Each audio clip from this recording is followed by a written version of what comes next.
The biggest villain of this World Cup isn't wearing boots. It isn't on a bench. It doesn't have a squad number. It's a whistle, and an earpiece, and a monitor on the sideline that keeps looking at the same replay and keeps arriving at the same convenient answer. This tournament has been fixed. That's not me. That's Mostafa Zico of Egypt, on the record, after his side got sent home by Argentina. And on Friday night in Los Angeles, millions of Belgians and neutrals watched Rodri's arm block a ball inside the Spanish penalty area, watched Michael Oliver wave it away, watched VAR decline to even take a proper second look, and they typed the exact same thing: rigged, bent. Same big team script, different night. Here's what makes this one uglier than a normal officiating row.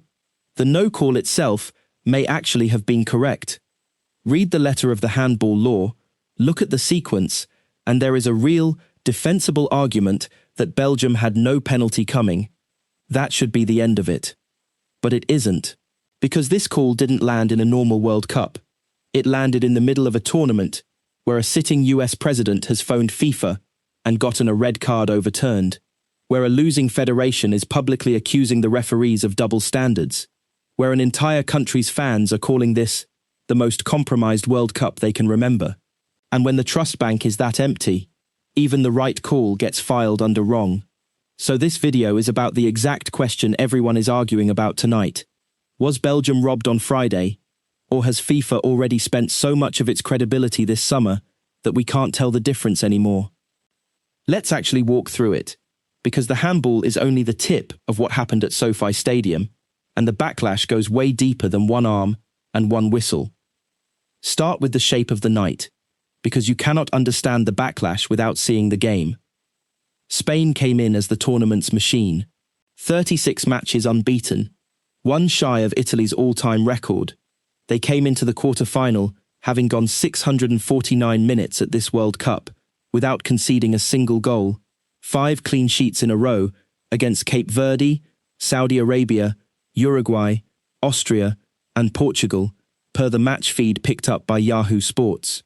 Belgium, by contrast, walked in gutted. Amadou Onana had torn a knee ligament in the 4-1 win over the USA in the round of 16. Their captain, Yuri Tielemans, pulled up in the warm-up.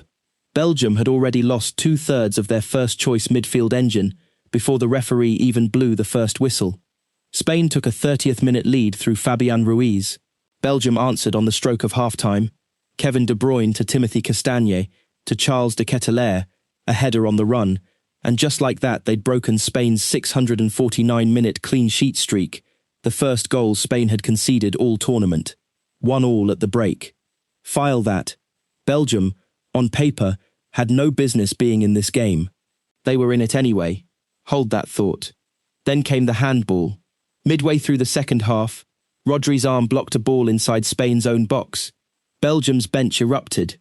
Referee Michael Oliver, one of the most senior officials in world football, waved it off instantly. The video assistant referee took a look, backed him, and did not send Oliver to the pitchside monitor. No penalty. No review broadcast to the crowd. Case closed in about 11 seconds of match time. Here is where you need the actual rule, because this is the whole ball game. According to the Swedish referee instructor, who runs the referee channel and analyzes these calls against the IFAB laws of the game, the specific line is this: a handball offence is not committed when the ball touches a player's hand or arm directly from the head or body of a teammate. And on that play, the ball came off the head of Spain's own Aymeric Laporte before it struck Rodri's arm. Point-blank range, no time to move, arm not extended into an unnatural position. By the letter of the law, that is not a penalty. Full stop. But the moment happened, and the accusation started rolling. Because, and this is the part the defenders of the call keep glossing over, Michael Oliver has been the story of this World Cup for weeks. In the round of 16, in Canada versus Morocco, Oliver handed out 6 yellow cards in a scoreless first half, in a game that produced only 5 shots between the two sides. 6 cards, 5 shots. According to reporting picked up by AOL The Mirror, that was the first time since 1966 that a World Cup first half featured more cards than shots. 6 and 5. Read those numbers again. Fans piled on. Michael Oliver should be sent home after this debacle, giving out yellow cards like confetti, one wrote on X, quoted in that same AOL report. Undoubtedly the worst referee I've seen in this tournament, and within the last 15 years, said another. That was the referee FIFA sent to the Belgium-Spain quarter-final. Now put a second data point on the pile. Later in the same Belgium game, Oliver himself physically collided with Spain's Dani Olmo in the middle of a Spanish attacking move, cutting off the phase of play. GB News and The Sun both ran the clip, the referee inadvertently clotheslining an attacker while play was live. Belgian fans and neutrals immediately noted the direction of the accident. Even the ref's mistakes seemed to help the smaller side, and the tournament still gave them nothing. And then came the real dagger. Not the handball, the 71st minute. Thibaut Courtois, Real Madrid's number one, a man Spain's own manager, Luis de la Fuente, had publicly called a top 5 keeper in the world before the game, pulled up with a thigh problem after a long goal kick. He tried to push through. 2 more kicks and the pain returned. Rudy Garcia hauled him off. Courtois walked to the touchline, wiped his eyes on his own shirt and cried. On camera, on the biggest stage of his career. Afterwards, Courtois himself explained it plainly to reporters at SoFi Stadium. I wanted to continue, but the coach wanted someone 100%. I wanted to try to play maybe 5 to 10 more minutes because, in goal, I was feeling good. I was making saves. I was only disturbed to kick long. On came Sene Lammens, 24 years old, Manchester United's keeper, very good club season by all accounts, but this was only his 3rd appearance for Belgium's senior side, ever. 17 minutes later, in the 88th, Pau Cubarsí let a shot go from outside the box. Nothing spectacular, Lammens got hands to it, and he spilled it, straight back out in front of him. And there, arriving off the bench with his 2nd touch of the match, was Mikel Merino, who buried the rebound. 2-1. Semi-final booked. Belgium's tournament over. Belgium's own defender Brandon Mechelen, to his credit, refused to throw the young keeper under the bus after full time. It's a learning moment for him. It was not the most easy ball. I think it bounced just in front of him. We as defenders also could have helped him by following maybe more, Mechelen told reporters. Courtois, still in his kit, added simply, he's a strong guy, he's a strong personality, I'm sure he will be fine. And notice the pattern that keeps quietly repeating for Spain, because this matters. Merino has now scored the winner off the bench in 2 consecutive knockout rounds. First against Portugal in the round of 16, now against Belgium in the quarters. This Spain team is not winning through Lamine Yamal, the 18-year-old superstar they built the entire project around. They're winning through the subs, through the finishers, through the guys who weren't on the pitch when the game began. Now stack all of this in your mind. A referee already trending for the wrong reasons. A wave-off inside the box with no monitor check. A collision by the ref himself that stopped a Belgian counter-move. The starting goalkeeper crying his way off the field with an injury. A rookie replacement fumbling the game away. And then, Belgium's own federation goes public with the kind of statement most federations save for once a decade. Because remember, this same Belgian FA had already, days earlier, publicly declared itself astonished when FIFA lifted the red card of the American striker, Folarin Balogun, using Article 27 of its own disciplinary code, a decision The Guardian reported was made after Donald Trump personally made 3 phone calls to FIFA. Rudy Garcia had stood at a press conference, in French, and delivered the line that has since gone around the world. I didn't know that 5 July was equal to 1 April at FIFA. He was calling FIFA a joke, publicly, before this match was even played. And then his team walked into a big team no call in a quarter-final against another big team 5 days later. You do not need to be a conspiracy theorist to see how that sequence looks from a Belgian dressing room. And to understand why one 50-50 handball is suddenly the fault line for a global riot online, you have to understand what this handball was actually the 7th or 8th entry in. Because this didn't start on Friday in Los Angeles. It didn't start with Rodri. It started weeks ago, and it hasn't stopped since. Rewind to the last 16. Egypt versus Argentina in Atlanta. Egypt were leading the defending champions 2-0 with 11 minutes remaining. Then a Mostafa Zico goal in the 62nd minute was chalked off by VAR for a foul all the way at the far end of the pitch. In the build-up, where Marwan Atiyah was ruled to have stepped on Lisandro Martinez's foot. Argentina then scored 3, including a Messi equaliser and a stoppage-time winner in the 92nd, 3-2. Egypt out. The Egyptian FA didn't grumble. They filed. President Hani Abu Rida lodged an official complaint with FIFA against French referee François Letexier and his crew, and the EFA statement, carried word for word by the BBC, demanded an investigation into the French referee François Letexier after the serious refereeing mistakes committed by the team of referees and double standards. Egypt's coach Hossam Hassan went further at the press conference. Perhaps they wanted to keep the world champion in the competition.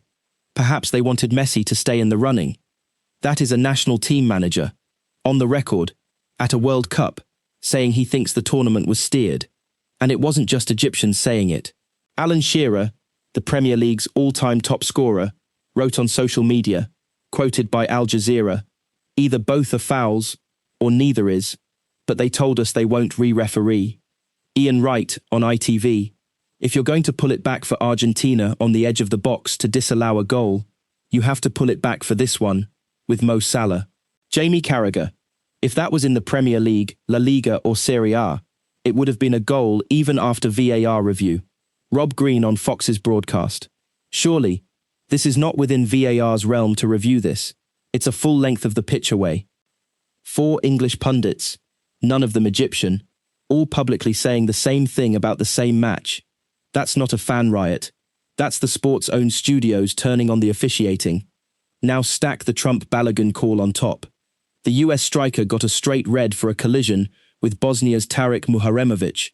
FIFA later suspended the ban under Article 27, and The Guardian's Beau Dure confirmed the president had personally phoned Gianni Infantino 3 times to lobby for it.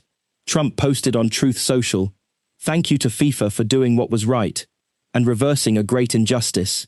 Mauricio Pochettino, the US head coach, called the original red completely unfair and said 99.9% of people agree there was an unfair red card.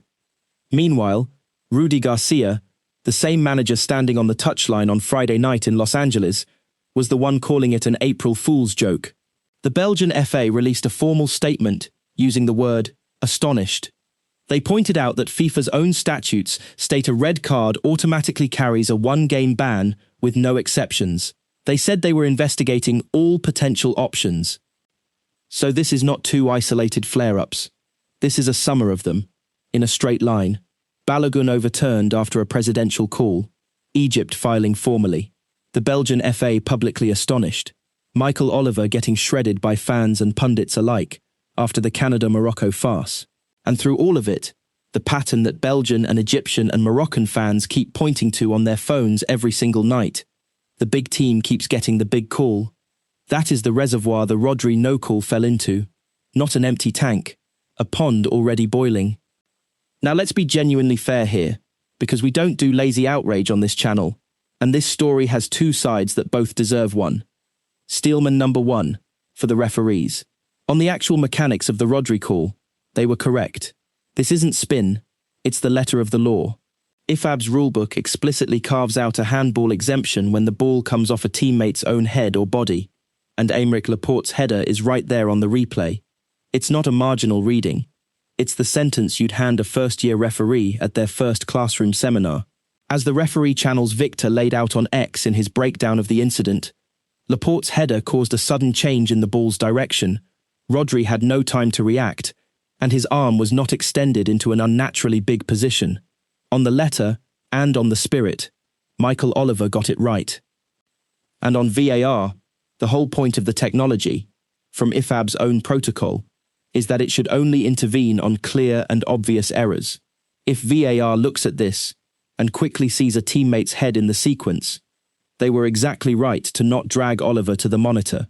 Sending him over for a rulebook-defended no-call would have been the interference, not the fix. Steelman number 2, for Belgium, because they deserve one too, and this is where the real injustice lives, even if the whistle got the letter right. This is a team that walked into a World Cup quarter-final against the pre-tournament favourites, already missing Onana in the round of 16 and already missing Tielemans before kickoff. They still played Spain level for 71 minutes. They still ended Spain's 649-minute scoring drought. They still had a superb Kevin De Bruyne performance and a genuinely brilliant header from De Ketelaere.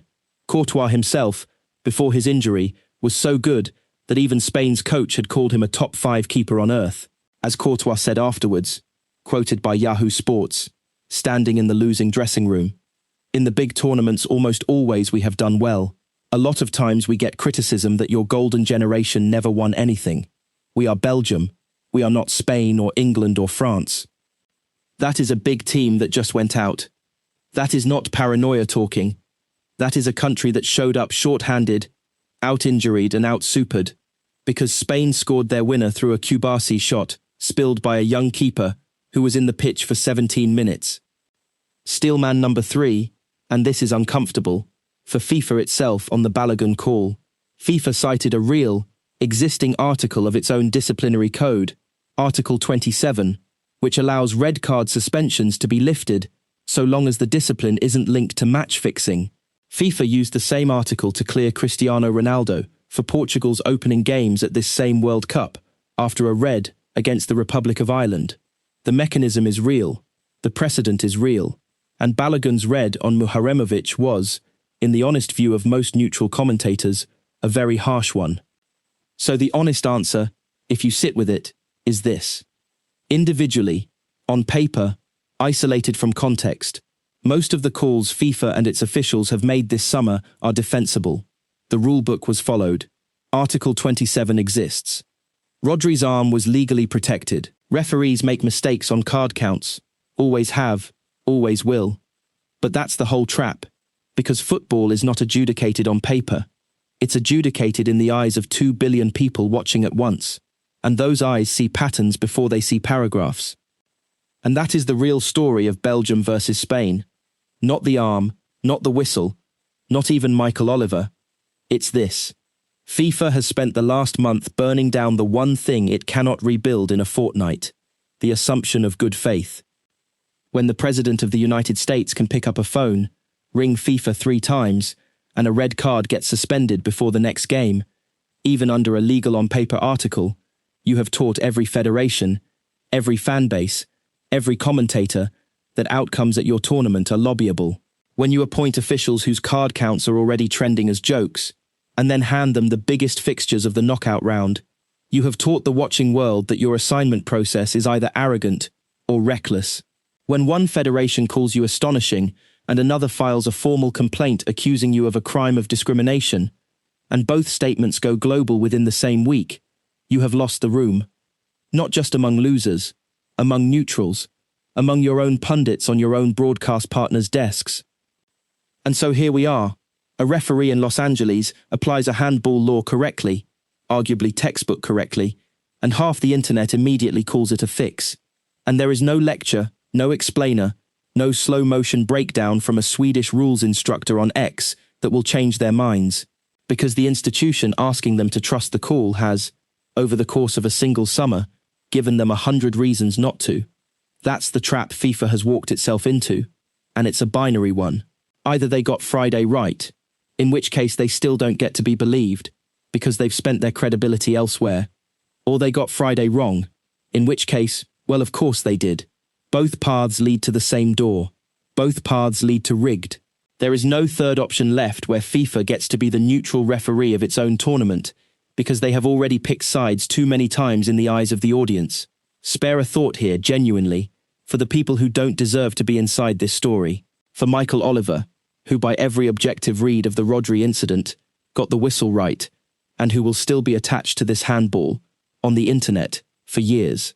For Sene Lammens, 24 years old, third cap for his country, who will replay that spilled Kubasi shot in his head for the rest of his career.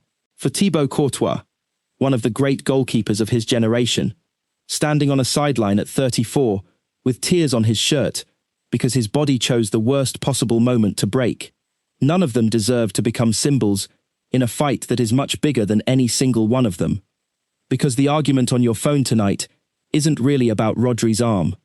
It's about whether the sport's governing body still has the moral standing to arbitrate its own biggest tournament. And this summer, in call after call, tweet after tweet, filed complaint after filed complaint, FIFA has answered that question in a way that even the correct whistles now sound suspicious. The Rodri no call, in a vacuum, is defensible. In this vacuum, it isn't survivable. When your credibility runs out, you stop being trusted for the right calls, not just punished for the wrong ones, and that is the price of a summer FIFA cannot refund. So over to you. Was Belgium genuinely robbed on Friday? Or is this what happens when you spend a whole tournament teaching your audience not to trust you, and the tournament you're left with is one nobody believes in even when you're right? Tell me where you land in the comments. And stick around, because Spain-France on Tuesday in Dallas is going to be either the football final that arrived around early or the next entry in this exact same story. Subscribe, because whichever way that one goes, we'll be right here breaking down the whistle, the room, and everything the room doesn't want to admit.